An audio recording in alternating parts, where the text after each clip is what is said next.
dari jurusan Hubungan Internasional dengan NIM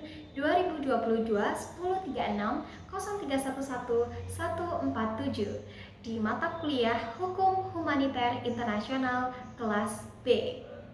Nah, apa sih yang akan kita bahas? Yang pertama adalah pengertian hukum humaniter internasional itu sendiri, dan yang kedua saya akan memaparkan beberapa prinsip hukum humaniter internasional itu sendiri, dan yang terakhir adalah studi kasus dari hukum humaniter internasional dan beberapa sumber hukum yang relevan.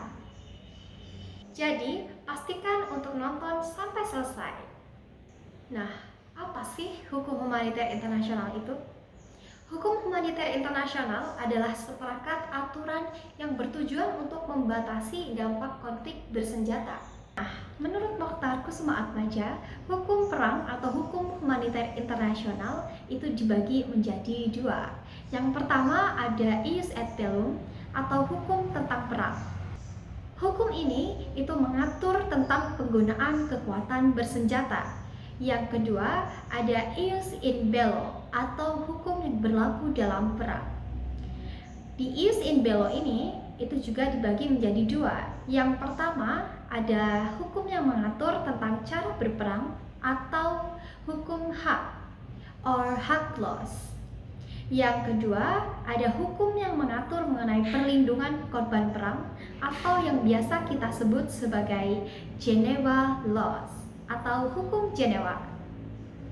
Singkatnya, di dalam hukum humaniter internasional atau International Humanitarian Law sendiri terdapat 3 sumber, yaitu yang pertama adalah treaty, yang kedua adalah customary law, yang ketiga ada jurisdictionary law.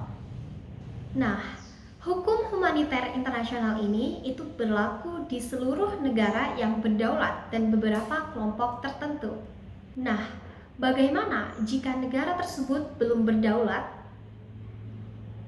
Jawabannya adalah mereka tetap bisa menerima kesepakatan hukum internasional karena ada cabang dari customary law atau hukum adat itu sendiri. Nah, dari beberapa penjelasan hukum humaniter internasional secara umum, teman-teman pastinya sudah memahami sedikit atau banyaknya mengenai hukum humaniter internasional itu sendiri. Sekarang, kita akan lanjut kepada prinsip-prinsip di dalam hukum humaniter internasional. Prinsip-prinsip hukum humaniter internasional yang pertama adalah prinsip pembedaan atau distinction.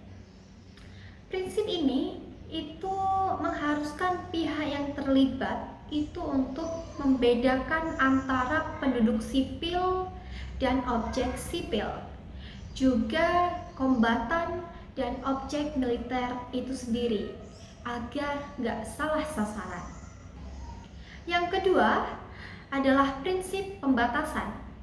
Nah, prinsip ini itu membatasi penggunaan senjata beracun atau racun itu sendiri. Yang ketiga adalah prinsip kemanusiaan. Di prinsip ini, pihak yang terlibat dilarang menggunakan kekerasan yang dapat menimbulkan luka yang berlebih. Yang keempat, ada prinsip kepentingan militer. Jadi di prinsip ini itu menjelaskan bahwa kerusakan yang ada itu tidak boleh berlebih hanya untuk keberhasilan perang itu sendiri. Prinsip yang kelima, ini ada prinsip kesatriaan. Di dalam prinsip ini, kejujuran itu harus diutamakan dalam berperang. Yang keenam, ini ada prinsip proporsionalitas. Di sini membatasi tindakan serangan pihak yang terlibat agar tidak menimbulkan penderitaan yang tidak diperlukan. Yang terakhir ada unnecessary suffering atau penderitaan yang tidak diperlukan. Jadi di sini itu melarang penggunaan segala bentuk metode perang agar tidak terjadi penderitaan yang berlebih bagi kombatan. Di dalam hukum humaniter internasional itu sendiri, terdapat dua jenis konflik bersenjata internasional. Yang pertama, itu ada international armed conflict. Jadi konflik ini tuh terjadi antara negara atau beberapa negara.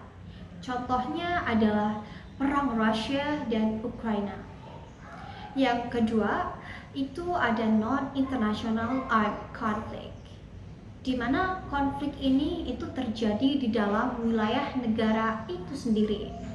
Contohnya, itu ada perang antara pemerintah Myanmar dan etnis Rohingya. Oke, sekarang kita akan masuk kepada studi kasus. Studi kasus yang akan kita bahas kali ini adalah genosida di Rwanda. Singkatnya, genosida di Rwanda ini adalah salah satu peristiwa paling mengerikan dalam sejarah manusia modern yang terjadi pada tahun 1994, tepatnya pada 6 April 1994. Peristiwa ini melibatkan pembantaian massal terhadap suku Tutsi oleh kelompok ekstremis Hutu. Salah satu korban pertama genosida di Rwanda ini adalah Perdana Menteri Hutu moderat, yaitu Agathe Uwilingiyimana. Oke, kita akan masuk kepada analisa kasus. Apakah konflik genosida di Rwanda ini termasuk international armed conflict atau non-international armed conflict? Jadi, menurut analisa saya, konflik ini tidak melibatkan negara lain secara langsung, yang berarti konflik ini termasuk dalam non-international armed conflict. Karena pelaku utamanya sendiri adalah kelompok ekstremis Hutu yang merupakan bagian dari masyarakat Rwanda itu sendiri. Kemudian, sumber hukum yang relevan dari konflik ini menurut saya adalah artikel 6 poin A Statuta Roma yang membahas mengenai genosida.